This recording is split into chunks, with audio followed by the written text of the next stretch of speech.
मुंबईच्या लोकलमध्ये घडलेल्या एका प्रवाशाच्या हत्येच्या घटनेनं दररोज लोकलने प्रवास करणाऱ्या मुंबईकरांच्या मनात धडकी भरली आहे। शनिवारी संध्याकाळी चर्चगेट ते बोरिवली या स्लो लोकलमध्ये अंधेरी स्टेशनवरून बसलेल्या आलोक सिंग यांना शेजारी असलेल्या तरुणाने थेट भोकसलं आणि आलोक सिंग यांचा जागीच मृत्यू झाला। लोकलमधनं कोण आधी उतरणार यावरनं झालेला किरकोळ वाद थेट हत्येचं कारण ठरल्यानं सर्व स्तरात हळहळ व्यक्त केली जाते। पण या सगळ्या प्रकरणानंतर पोलिसांच्या हाती लागलेल्या 2 सीसीटीव्ही फुटेजेसच्या आधारे पोलिसांनी फक्त 12 तासांच्या आत ओंकार शिंदे या आरोपीला बेड्या ठोकल्या आणि या सगळ्या प्रकरणाचा उलगडा झाला। या हत्या प्रकरणात कोणी म्हणत होतं की ओंकार शिंदेने आलोक यांना चाकूने भोकसलं, तर कोणी असंही म्हणत होतं की त्याच्याकडे दुसरं धारदार शस्त्र होतं। त्यामुळे ओंकारने जे हत्यार वापरलं त्या संदर्भात सुद्धा आता माहिती समोर आली आहे। पण या सगळ्यात धक्कादायक गोष्ट म्हणजे ओंकार शिंदेच्या वकिलांनी कोर्टामध्ये आपल्या अशिलाने असं काहीही केलं नाहीये असा दावा केलाय। नेमकं घडलंय काय, आलोक यांची हत्या कशी झाली आणि ओंकारच्या वकिलांचा दावा काय, पाहूयात या व्हिडिओतनं। नमस्कार, मी आरती आणि तुम्ही बघताय बोल भिडू। सगळ्यात पहिल्यांदा नेमकं काय घडलं ते थोडक्यात सांगते। शनिवारी साधारण 5:40 चर्चगेट ते बोरिवली ही स्लो लोकल मालाड स्टेशन जवळ आली। या लोकलला नेहमीप्रमाणेच गर्दी होती। अंधेरीवरनं बसलेले आलोक सिंग हे सेकंड क्लासमध्ये बसले होते। त्यांना मालाडला उतरायचं होतं। ते उतरण्यासाठी दरवाजाच्या दिशेने यायला लागले आणि तिथंच वाद झाला।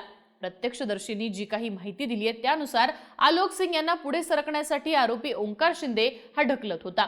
पुढे महिला उभी असल्यानं आलोक सिंग यांनी धक्का मारू नको असं त्याला सांगितलं।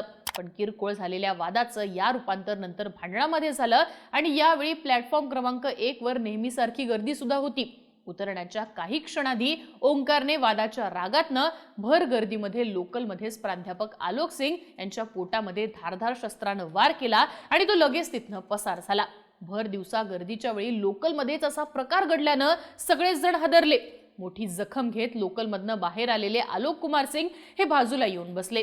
त्यांच्या पोटातनं मोठ्या प्रमाणात रक्तस्राव सुरू होता।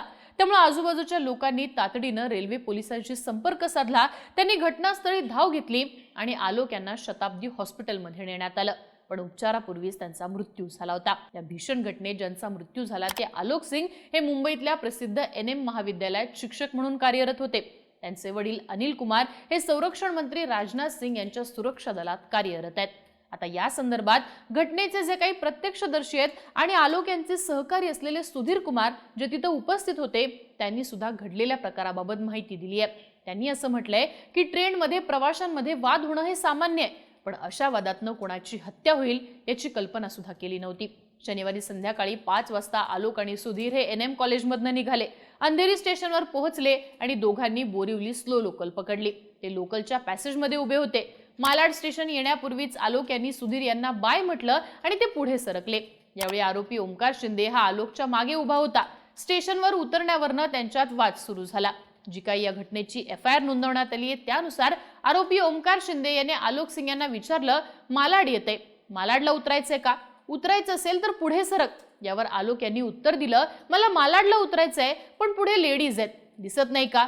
यावरनच दोघांमध्ये बाचाबाची झाली। जेव्हा ट्रेन प्लॅटफॉर्म क्रमांक 1 वर थांबली तेव्हा आलोक यांनी त्यांचे सहकारी सुधीर यांना सांगितलं की याने मला पोटात काहीतरी मारले।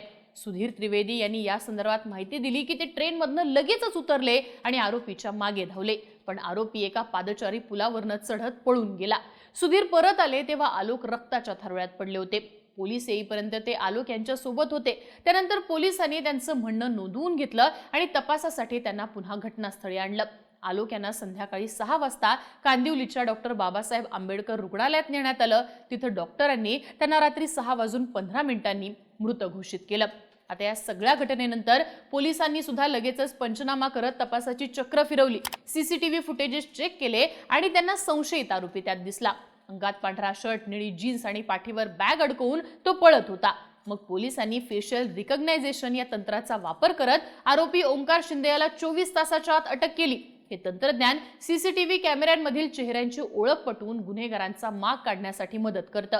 या तंत्रज्ञानामुळेच पोलिसांना आरोपींचा शोध घेणं सोपं ठरल्याचं सांगितलं जातंय। खरं तर ओंकार हा दररोज याच मार्गाने प्रवास करत असल्याचं सुद्धा सीसीटीव्ही मध्ये पोलिसांना स्पष्टपणे दिसलं आणि त्याच्यासाठी लगेच ट्रॅप लावत फक्त 12 तासात आरोपी ओंकार शिंदेला पोलिसांनी अटक केली। पोलिसांनी दिलेल्या माहितीनुसार ओंकार शिंदेवरती BNSच्या कलम 103 अंतर्गत खुनाचा गुन्हा दाखल करण्यात आलेला होता। आता आरोपीला पकडल्यानंतर या प्रकरणातली महत्त्वाची माहिती सुद्धा समोर यायला सुरुवात झाली, ज्यामध्ये ओंकारने सुरुवातीला आलोक सिंग यांच्या पोटात चाकू खुपसल्याचं सांगितलं जात होतं. पण बोरिवली इथल्या रेल्वे पोलीस मुख्यालयात आणत ओंकारची जेव्हा कसून चौकशी करण्यात आली, त्यावेळी ओंकार शिंदेने आलोक सिंग यांच्या पोटात चाकू नाही तर हिरेजडित वस्तू हाताळण्यासाठी वापरण्यात येणारा चिमटा खुपसला होता असं सांगितल्याची माहिती आहे. ओंकार हा दक्षिण मुंबईतल्या खेतवाडी परिसरात असणाऱ्या एका मेटलच्या कारखान्यात काम आलाय, त्यामुळे त्याच्या खिशात या कामाशी संदर्भात जो चिमटा होता तोच त्यानं आलोक यांच्या पोटात खुपसला आणि त्यातच आलोक यांचा जीव गेला. सीसीटीव्हीतल्या एका दृश्यानुसार ओंकार शिंदे हा फक्त एकच वार करून पळून गेलेला, पण चिमटा हा टोकदार असल्यानं आलोक यांना गंभीर इजा झाली आणि झालेल्या रक्तस्रावानेच त्यांचा मृत्यू झाला. आलोक सिंग यांना मारण्यासाठी वापरलेला चिमटा ओंकारने नंतर फेकून दिलाय आणि सध्या रेल्वे पोलीस हा चिमटा शोधतायत. ओंकारला या सगळ्या प्रकरणात कोर्टात हजर केल्यानंतर या प्रकरणात एक खळबळजनक दावा ओंकारच्या वकिलांनी केलाय. वकिलांनी असा दावा केलाय की आलोक सिंग यांच्यासोबत माजी अशील ओंकार शिंदे यांचं भांडण झालं होतं. दोघांमध्ये वादही झाला होता, पण आलोक सिंग यांना ठार मारण्याचा ओंकारचा कोणताही हेतू नव्हता. तो पळून जाण्याच्या उद्देशाने प्लॅटफॉर्मवरून निघून गेला नाही, तर आलोक सिंग यांचे मित्र त्याच्या सोबत होते. ते ओंकारला मारायला येत होते म्हणून तो पळून गेला, हा दावा आरोपीच्या वकिलांनी केलाय. तसंच मुंबईच्या लोकल ट्रेनमधनं रोज हजारो वेठ बिगार जात असतात, कडिया जात असतात. हे सगळे त्यांच्यासोबत साहित्य बाळगतात. आलोक सिंग यांना कोणाचं काही लागून इजा झाली असेल तर माहिती नाही. फिर्यादीनं आलोक सिंग यांच्या पोटात चाकू मारल्याचं म्हटलेलं नाही, त्यामुळे माझ्या पक्षकारानं ही हत्या केलेली नाही. लोकल ट्रेनमधनं रोज हजारो लोक जातात, कोणी चिरडलं गेलं किंवा काहीही झालं तर तुम्ही हत्येचा गुन्हा दाखल करणार का, असा सवाल ओंकार शिंदे याच्या वकिलांनी कोर्टात विचारलाय.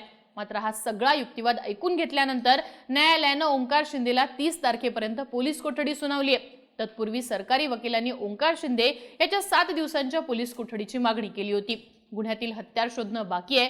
आरोपी आणि मयत एकाच परिसरात राहतात, त्यामुळे त्यांच्यामध्ये काही पूर्वीचे वाद आहेत का हे तपासायचं आहे, असं सांगत या ठिकाणी सरकारी वकिलांनी सुद्धा युक्तिवाद केलेला होता. या घटनेमध्ये ज्यांचा मृत्यू झालाय ते आलोक सिंग हे अत्यंत शांत स्वभावाचे आणि संयमी होते.